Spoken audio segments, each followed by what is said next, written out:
that brings us to one more question. And this is coming from some of our delivery consultants saying in a lot of the MP and SL track, we are covering a good amount of behavioral skills along with obviously the practice skills. Is Mm. the same extended to the new PM qualification as well? And your comments on the importance of these essential skills? Mm. No, absolutely. They are essential skills, and we certainly do cover them in the practices as well. So it's not something that we leave out. Obviously, the practices are meant to be practical, but they absolutely take into account the need, even whatever you're doing around those behavioural skills. And really, it was the whole reason of why we on one of the reasons why we needed ITIL 4 to update from V3, because it probably V3 wasn't covering these as much, and that's what ITIL 4 as its whole raison d'etre has embedded. So we will continue to do that in everything that we do.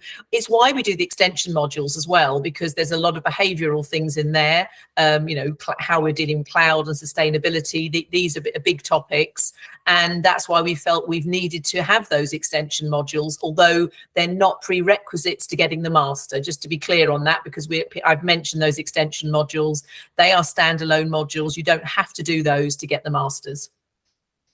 Now, Catherine, since we are the extension modules, I'm also happy that you've launched two new and absolutely essential extension modules, the BRM as well as the ITAM.